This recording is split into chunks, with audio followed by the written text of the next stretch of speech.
ఆళ్లగడ్డలో చాలా వరకు బస్ సర్వీసులు తక్కువగా ఉన్నాయని ప్రజలు ఎమ్మెల్యే భూమా అఖిలప్రియ దృష్టికి తీసుకురావడంతో స్పందించిన ఎమ్మెల్యే ఆర్టీసీ డిపో ఉన్నతాధికారులతో మాట్లాడి నూతన సర్వీసులు ఆళ్లగడ్డ నుంచి 3 బస్సులు, 2 విజయవాడకు, 1 బస్సు సర్వీస్ హైదరాబాద్కు నూతనంగా ప్రారంభించారు.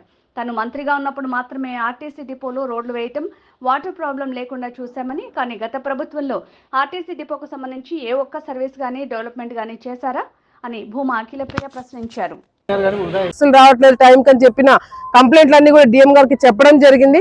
ఆల్రెడీ 4-5 గ్రామాలకి కంప్లైంట్స్ వచ్చినవి కూడా రెక్టిఫై చేయడం జరిగింది. కాబట్టి ఇంకా ఏమైనా కంప్లైంట్స్ ఉంటే కూడా చెప్పండి, అవి కూడా సర్వీసులు పెంచాలా, ఏం చేయాలనేది కూడా ఆలోచించి ప్రభుత్వం తరపు నుంచి అన్ని విధాలుగా కూడా మనకి ముఖ్యంగా ఆళ్లగడ్డలో గతంలో ఉన్న సర్వీసులన్నీ నంద్యాలకు పోయినాయి, పక్క తాలూకాలకు పోయినాయి. అట్లా కాకుండా ఇప్పుడు మనం వచ్చిన తర్వాత ఆళ్లగడ్డ నుంచి పలానా ఊరికి సర్వీస్ లేదు అనే విధంగా ఉండకుండా అన్ని మేజర్ గ్రామాలకి, మేజర్ దాంట్లకి, అన్ని ఊర్లకు కూడా సర్వీసులు మెయింటైన్ చేసి పెట్టించే బాధ్యత నేను తీసుకుంటానని చెప్పి కూడా ఈ సందర్భంగా మీ అందరు కూడా తెలియజేసుకోవడమే కాకుండా ఇక్కడ లోకల్ గా ఉన్న యూనియన్ ప్రాబ్లమ్స్ కావచ్చు, ఇక్కడ లోకల్ గా కండక్టర్లకు కానీ డ్రైవర్లకు కానీ ఏదైనా ఇబ్బంది కలిగినా, లేకపోతే ఇప్పుడు బస్ స్టాండే ఉంది, బస్ స్టాండ్ లో 2 బాత్రూమ్స్ ఉన్నాయి, అది కూడా ఎప్పుడో మేము కట్టించిన బాత్రూమ్సే తప్ప మళ్ళీ వీళ్ళు కట్టించింది ఏమీ లేవు.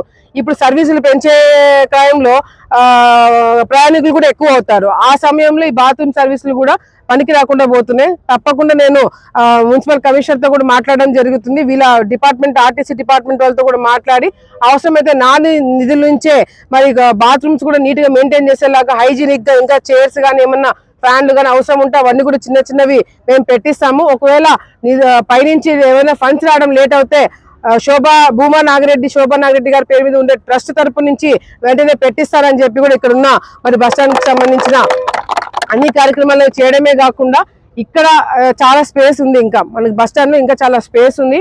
అవసరమైతే ఒక చిన్న కాంప్లెక్స్ లాగా కట్టించి బయట ఇబ్బందికరంగా లేకుండా వాళ్ళని లోపలికి షిఫ్ట్ చేసి మరి ఇక్కడ కాంప్లెక్స్ కూడా కట్టించి ఆ డబ్బులతో మరి బస్ స్టాండ్ మెయింటెనెన్స్ కూడా చేయడానికి అవకాశం ఉంటుంది. కాబట్టి ఇది కూడా దగ్గరుండి మేము చూసుకుంటామని చెప్పి కూడా సందర్భంగా తెలియజేసుకుంటూ ప్రజలందరూ కూడా ఆళ్లగడ్డలో సంబంధించిన ప్రజలందరూ కూడా మీ అందరికి ఒకటే మాటిస్తున్నాము, ఎటువంటి ఇబ్బంది లేకుండా ఆర్టీసీ సర్వీసులు మీ అందరికి చేరవేలాక మేము అందరం కూడా చూసుకుంటాము, చర్యలు తీసుకుంటామని చెప్పి మరొకసారి తెలియజేసుకుంటున్నాం.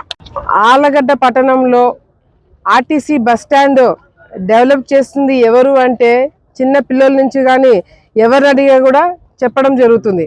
ఈ ప్రాంతంలో ఆర్టీసీ బస్ సర్వీసుల దగ్గర నుంచి కానీ, ఆర్టీసీ బస్ స్టాండ్ కానీ ఎక్కడైనా ఏదైనా పని జరిగిందంటే గతంలో శోభా నాగిరెడ్డి గారు ఉన్నప్పుడు జరిగిన పనులు, భూమా నాగిరెడ్డి గారు ఉన్నప్పుడు జరిగిన పనులు, మేము ఉన్నప్పుడు జరిగిన పనులే తప్ప ఈ వైసీపీ నాయకులు అధికారంలోకి వచ్చిన తర్వాత ఏ ఒక్క పని కూడా చేయలేకపోయినారు ఆర్టీసీ బస్ స్టాండ్ల కోసం కానీ లేకపోతే బస్సుల కోసం కానీ. గత 5 సంవత్సరాల్లో వైసీపీ నాయకులు అధికారంలో ఉన్నప్పుడు ఒక్క బస్ సర్వీసులు కూడా పెరగడానికి అవకాశం లేకుండా పోయింది.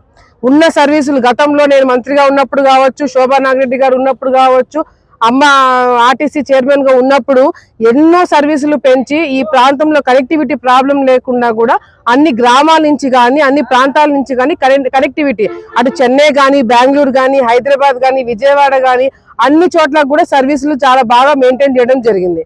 కానీ వైసీపీ ప్రభుత్వం వచ్చిన తర్వాత ఉన్న సర్వీసులన్నీ తీసేయడం కాకుండా బస్సులు ఎటువంటి ఎక్కడికి పోయినా కూడా రిపేర్లు రావడం, యాక్సిడెంట్లు జరగడం, ఇట్లా చాలా కంప్లైంట్లు కూడా ఆర్టీసీ తరపు నుంచి కూడా రావడం జరిగింది. అంతేకాకుండా ఆర్టీసీలో పనిచేస్తున్న ఏ ఒక్కరికి కూడా న్యాయం జరగకుండా 5 సంవత్సరాలు కూడా చాలా ఇబ్బంది పెట్టే కార్యక్రమాలు గత 5 సంవత్సరాలు చూసినాం.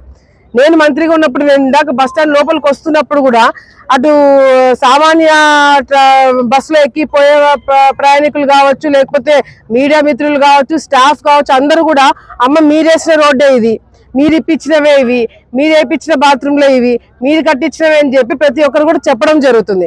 కానీ ఈ 5 సంవత్సరాలు మేమేందో చాలా గొప్పగా చేసుకున్నామని చెప్పుకునే నాయకులు, వైసీపీ నాయకులు ఏ ఒక్క పని కూడా చేత కాలేదు, చేయలేకపోయారని కూడా చాలా స్పష్టంగా అందరికి కూడా అర్థమైంది.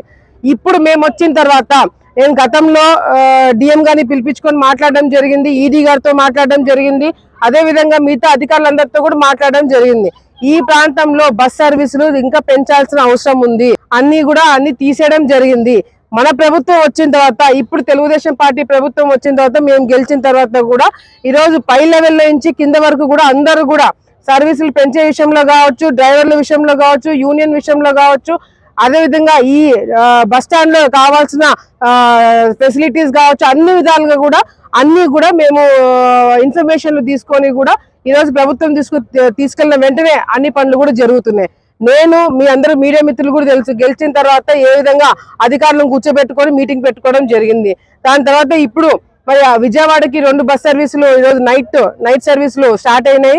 ఒక నైట్ సర్వీస్ హైదరాబాద్ కి స్టార్ట్ అవ్వడం జరిగింది. ఈ రోజే 3 కొత్త బస్సులు రావడం జరిగింది ఆళ్లగడ్డకి. అదే విధంగా ఇంకా కొన్ని సర్వీసులు పెంచాలని చెప్పి కూడా నేను డిఎం గారితో మాట్లాడడం జరిగింది. ఏదైతే హైదరాబాద్ కి పొద్దున పూట సర్వీసులు ఒకటి పెట్టాలని చెప్పి కూడా మాట్లాడడం జరుగుతుంది. బెంగళూరుకి నైట్ ఒక సర్వీస్ ఉంది, ఇంకొక సర్వీస్ పెంచాలని చెప్పి కూడా మరి మాట్లాడడం జరుగుతుంది. ఇంకా ముఖ్యంగా స్కూల్ పిల్లలకి ఇబ్బందికరంగా లేకుండా ఉండడానికి అన్ని గ్రామాల్లో కూడా ఎక్కడెక్కడైతే బస్సులు వెళ్తున్నాయో కూడా రోడ్ల విషయంలో కావచ్చు, లేకపోతే సర్వీస్ విషయంలో కావచ్చు, ఎక్కడైనా తీసేసినా టైమింగ్స్ డిఫరెన్స్ ఉన్నా కూడా వాళ్ళతో మాట్లాడి వెంటనే చర్యలు తీసుకోవడం జరుగుతుంది.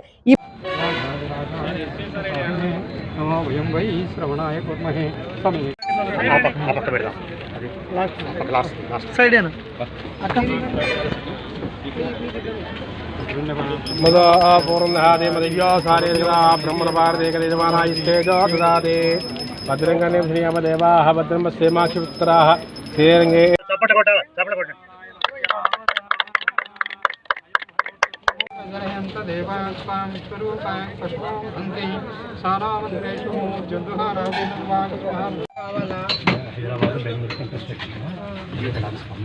తీసుకుందాము లెటర్ ఇస్తే నేను నోట్ పెట్టండి. ఇప్పుడు ఈడీ ఎవరు మీకు? ఇప్పుడు లేరమ్మా, ఇక్కడ నుంచి ట్రాన్స్ఫర్ మనకి హైదరాబాద్ కి ఏ టైమింగ్స్ ఇంకా కావాలా? అంటే ఇప్పుడు కంపెనీ ఇంత డేలో చెప్పింది, డే ఒకటి డే హైదరాబాద్ డే ఒకటి కావాలా, తర్వాత బెంగళూరుకి డే కావాలి నైట్. బెంగళూరుకి నైట్ ఇంతకుముందు మనకి 2 సర్వీసులు ఉన్నాయి, ఈ కరోనా వచ్చిన తర్వాత తగ్గించేస్తాం. సో బెంగళూరుకి నైట్ 2 సర్వీసులు,